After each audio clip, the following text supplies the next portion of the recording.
Hello friends, आप सभी का स्वागत है हमारे यूट्यूब चैनल द गाइडलाइन पे। मैं सोनम आज आप सभी को बताऊंगी वायुमंडल के बारे में। आप सभी को इस बोर्ड पे एक चित्र दिख रहा होगा यहाँ पे, जिसमें 3 मंडल हैं। जिसमें सबसे प्रथम में है यहाँ पे हमारा जलमंडल, उसके बाद नीचे है यहाँ पे भूमंडल और यहाँ पे वायुमंडल। इन तीनों मंडल के सम्मिलित रूप को ये बीच में जो है ये भाग, इसे हम लोग कहते हैं जैव मंडल। जैव मंडल पे यहाँ पे जंतु निवास करते हैं। ये मंडल आपको दिख रहा हो, इसमें जल भी उपस्थित है, यहाँ पे भूमि भी उपस्थित है और वायु। वैसा जगह जहाँ पे जल, भूमि और वायु रहता है वहीं पे मनुष्य अपना जीवन यापन कर सकता है। अगर ये तीनों में से अगर एक भी चीज़ अगर कम होता है तो वहाँ पे हमारा जीवन असंभव है। उसके बाद मैं आपको ये 2 मंडल, जल मंडल और वायुमंडल, या फिर ये एक जैव मंडल, ये सभी मंडल के बारे में अलग अलग करके मैं अलग वीडियो में, दूसरे वीडियो में आप सभी को बताऊंगी। इस वीडियो में मैं सिर्फ इस पे वायुमंडल पे फोकस करती हूँ। मैं इस वीडियो में सिर्फ आप लोगों को वायुमंडल के बारे में बताऊंगी, जिसके लिए मैं सबसे पहले आपको बताना चाहती हूँ कि वायुमंडल क्या है। तो सुनिए, वायुमंडल गैसों का ऐसा मिश्रण है या फिर गैसों का ऐसा आवरण है जो पृथ्वी को चारों तरफ से घेरे हुए हैं। उसके बाद मैं आपको बताऊंगी कि मैं अभी आपको बता दी कि यहाँ पे वायुमंडल क्या है। उसके बाद वायुमंडल को कितने वर्गों में बांटा गया है, और ये जैसा कि मैं अभी आप सभी को बताई हूँ कि वायुमंडल गैसों का मिश्रण है, जिसमें बहुत सारे गैस आते हैं, जिसमें सबसे अधिक मात्रा में पाया जाता है हमारा नाइट्रोजन गैस, जो लगभग 78% है, जो लगभग 78% है। उसके बाद 2 नंबर पे आता है हमारा ऑक्सीजन गैस, जो लगभग यहाँ पे 21 यानी कि 21% मौजूद है। मैं पहले आपको बताऊँ कि ये बहुत सारे गैसों का मिश्रण है, जिसमें ज़्यादातर जो है ये नाइट्रोजन सबसे अधिक है और 2 नंबर में आता है ऑक्सीजन। उसके बाद इसमें बहुत सारे गैस जैसे आर्गन, हीलियम और अन्य सभी गैस भी आते हैं, लेकिन ये 2 सबसे अधिक है, इसलिए मैं आपको ये बता दी हूँ। उसके बाद ये बताने के बाद मैं आपको बताती हूँ कि वायुमंडल को कितने भागों में बांटा गया है और ये कौन कौन है। तो यहाँ पे देखिए लिखा हुआ भी है। सबसे पहले मैं आपको बताती हूँ क्षोभ मंडल, उसके बाद समताप मंडल, उसके बाद मध्य मंडल, उसके बाद आयन मंडल और सबसे अंत में बाह्य मंडल। उसके बाद मैं ये सभी मंडल के बारे में एक एक करके जानकारी प्राप्त कराऊंगी आपको, जिसमें सबसे प्रथम यहाँ पे लिखा हुआ है क्षोभ मंडल। अब मैं आपको बताती हूँ कि क्षोभ मंडल क्या है, इसमें क्या होता है, इसकी दूरी कितनी है, ये सब के बारे में। तो यहाँ पे देखिए क्षोभ मंडल पृथ्वी तल से लगभग 13 किलोमीटर ऊपर तक है। क्षोभ मंडल पृथ्वी तल से लगभग 13 किलोमीटर ऊपर तक फैला हुआ है। क्षोभ मंडल में, इस मंडल में तापमान घटा हुआ रहता है, यानी कि इस मंडल में जैसे जैसे हम ऊपर तक जाते हैं तापमान घटता रहता है। और इसी मंडल में मौसम से संबंधित सभी घटनाएं इसी मंडल में घटित होती है। जैसे कि सर्दी का मौसम आ जाता है, कभी कभी गर्मी का मौसम आ जाता है, बादल लगे हुए होते हैं, वर्षा होती है। ये सभी घटनाएं क्षोभ मंडल में ही घटित होती है। उसके बाद मैं आपको बताती हूँ दूसरा नंबर समताप मंडल। इसकी दूरी लगभग 13 किलोमीटर से लेकर के 50 किलोमीटर तक है। इस मंडल में भी तापमान घटता ही रहता है। इसी मंडल में हम लोग वायुयान को उड़ाते हैं।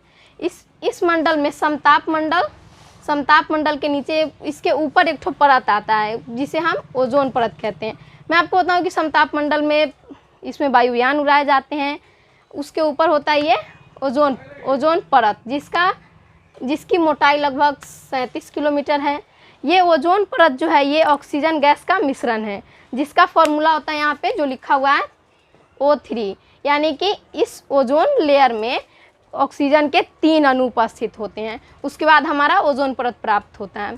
ओजोन परत सूर्य से निकलने वाले जितने भी हानिकारक विकिरण हैं, जैसे जिसमें सबसे महत्वपूर्ण आता है पैरावैग्निक किरण, जो अगर हमारे शरीर पे पड़ जाता है तो उससे हमें त्वचा कैंसर जैसी बीमारी हो सकती है।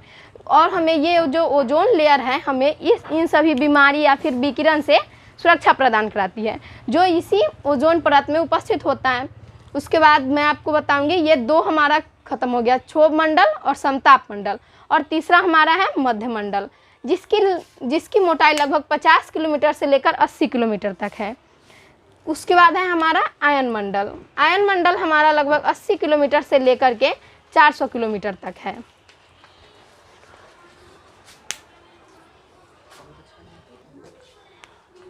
आइए हम अब आपको फिर से मध्यमंडल के बारे में थोड़ा सा विस्तार से बताते हैं।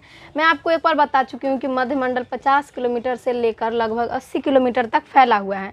और मैं उससे पहले बताई थी आपको कि क्षोभ मंडल और समताप मंडल, इसमें जैसे जैसे हम ऊपर तक जाते हैं इन दोनों मंडल में हमारा तापमान घटता रहता है। और मध्यमंडल में, इस मंडल में जब हम पहुँचते हैं तो इस मंडल के बाद से तापमान अत्यधिक बढ़ने लगता है। और आयन मंडल, इसके बाद आता है हमारा चौथा नंबर पे आयन मंडल। इस मंडल में भी तापमान बढ़ता ही रहता है। उसके बाद मैं आपको अब आयन मंडल के बारे में विस्तार से बताती हूँ। इस आयन मंडल में हम लोग जितने भी सैटेलाइट यानी कि उपग्रह छोड़ते हैं, जितने भी सैटेलाइट होते हैं हम लोग नीचे से छोड़ते हैं, ये सभी जा कर के ऊपर इस आयन मंडल में ही अपना कार्य करते हैं। जैसे कि सैटेलाइट छोड़ते हैं, इसके ही माध्यम से हम फ़ोन पे बात कर पाते हैं या फिर टेलीविज़न देखते हैं। ये सभी आयन मंडल में उपस्थित सैटेलाइट की वजह से ही होता है। ये आयन मंडल 80 किलोमीटर से लेकर लगभग 400 किलोमीटर तक फैला हुआ है। इस आयन मंडल जो सैटेलाइट हैं ये अपना, जब तक इनका आयु बचा हुआ होता है तब तक ये आयन मंडल में उपस्थित होते हैं। और जब इनका आयु खत्म हो जाता है यानी कि ये काम करना जब बंद कर देते हैं तो उसके बाद ये आयन मंडल को छोड़कर हमारा एक मंडल बचा हुआ है, यानी कि 5वां नंबर में हमारा एक ठो बाह्य मंडल है। 5वां नंबर में है बाह्य मंडल, जो ये 400 यहाँ 80 से 400 किलोमीटर तक हमारा आयन मंडल है।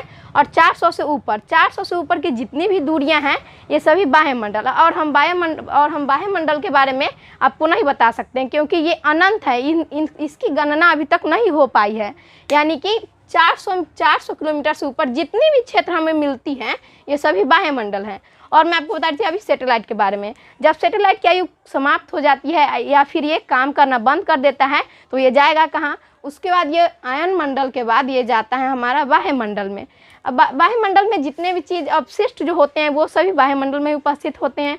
इसमें विशेष कोई बात नहीं है, ये बस मतलब आयन मंडल में जितने भी सैटेलाइट होते हैं ये सभी इनकी आयु खराब मतलब बंद हो जाने के बाद ये सभी बाह्य मंडल में चले जाते हैं। अब मैं इतना कहकर अपनी वीडियो को समाप्त करना चाहती हूँ। उसके बाद अगर ये वीडियो आपको अच्छी लगी हो तो आप इसे सब्सक्राइब करें और अपने दोस्तों के पास शेयर करें। Thank you. जय हिंद।